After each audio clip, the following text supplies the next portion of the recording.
We wanted this to be an exciting, romantic, adventurous, nostalgic spy story. I think The Last Express really has the potential to get people to see what multimedia is in a way that they haven't seen before. Well, Train on the Way is the perfect setting for a computer game because it's an enclosed space. It's something that you can represent the 7 cars of the train, with great detail. And within that closed space, you can give the player great freedom to maneuver. If you want to see the way the Orient Express was at the height of its period, when it got its name as being the cultural icon that it is, you can look at our game and say, this is a pretty good guess. It's a really intriguing storyline that lends itself to being romantic and mysterious and moody and beautiful. What we had to do is rethink the way you would make a game, because suddenly the scale is so much larger.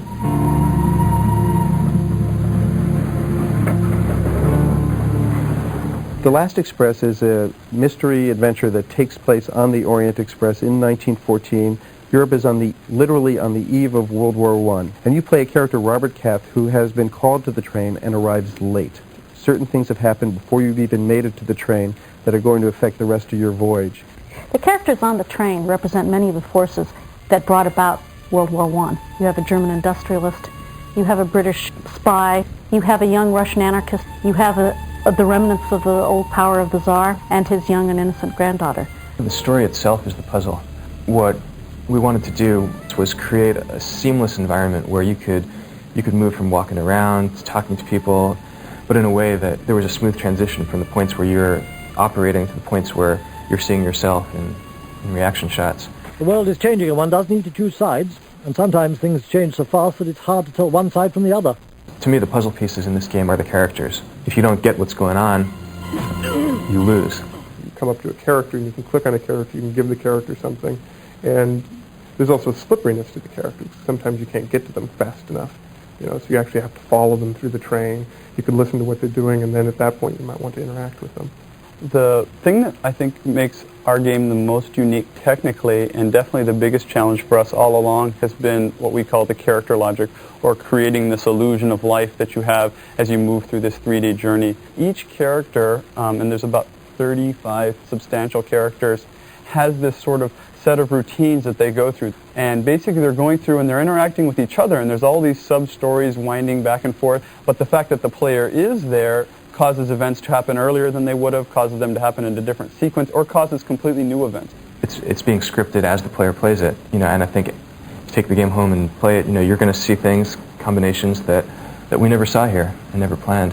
Within this real rich story, you've got these traditional game puzzles where you have to solve things and figure out how to open magic boxes and how to discover the secret key so that you can open up the doors along the train, and how to avoid the conductor, and so you can sneak in to people's compartments and climb out their window and look in on other people. The Last Express really focuses on attention to detail.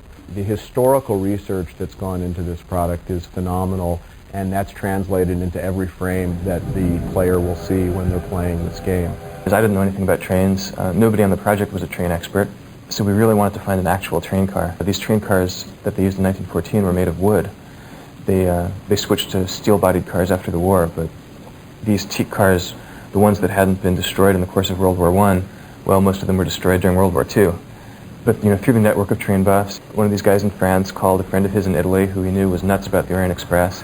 He called us and told us that there was a sleeping car of the type used in the Orient Express sitting in the train yard in Athens. It had been abandoned, I guess, at that point for 50 years. It was just sitting out there off the tracks, windows were broken, but there it was, the last remaining sleeping car. That was like a very important discovery for us because it gave us the ability to be accurate. To me, it's like bringing a period back to life when, all incentives were to forget about it. Based on the state-of-the-art of 3D modeling in 1993 when we started, there was no way that I could have imagined or anticipated that Donald could create a model that was so rich, so beautiful, and so detailed. With this particular model, we had thousands of angles, so basically I had to create the whole thing down to the level of detail of the screw. If we could actually recreate the environment accurately and say, look, this was the Orient Express, we'd have at least made some sort of artistic statement. Part of the inspiration was the Art Nouveau style that was in vogue in 1914. If you look at the paintings of Toulouse-Lautrec, Alphonse Mucha, and much of the poster art of the time, this was really the forerunner of the modern comic book. The Art Nouveau style lended itself really well to this game for several reasons. First of all, it's pretty much a line artwork. It's very flat. It's of the time. That's the great thing about it. I mean, this is the look of the historical period that we're shooting. One of the benefits of using this animated style character is that I think people are drawn in the story more easily than if they were watching digital video. I think there's a tendency when you watch digital video actors to focus on the performance of the actors and the story gets lost.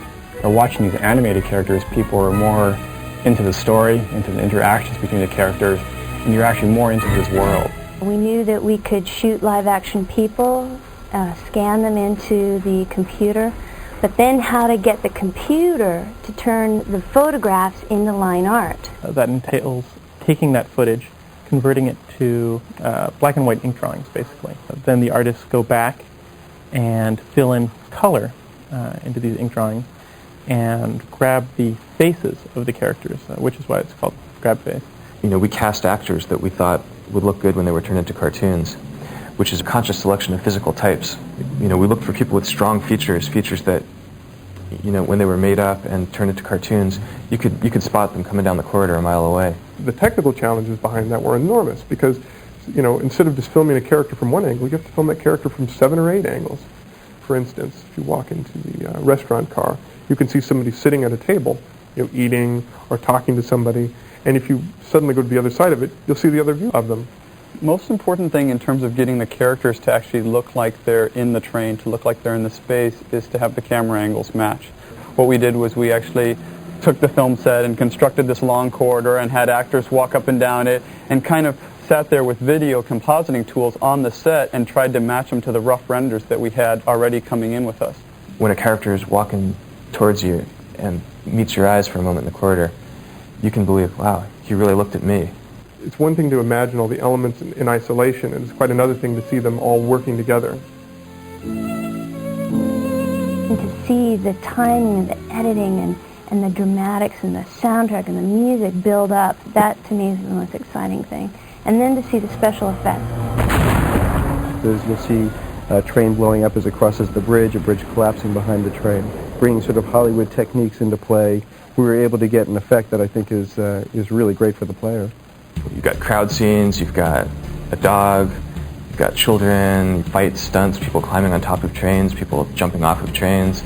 The way the characters go around and talk to each other, all this is accurate. Are you reading about Madame Caillot? I don't believe we've been introduced. The environment is very seamless and integrated, but it's all done within the context of the game and within the story, so you really believe you are there. And history is the true drama in which we're living. To the extent that you can recreate a world and bring people into it, you bring history alive in a really stunning, vivid, intense way. People play it as a game, but they also learn at the same time about a world that's vanished now and that we should remember. What you're seeing on the screen is something that's alive inside the computer. Hopefully as the player gets deeper into the story and learns, you know, what's going on and what all these characters are about, I hope that you'll develop an emotional response that's a little deeper and more complex than a simple question of good guys and bad guys.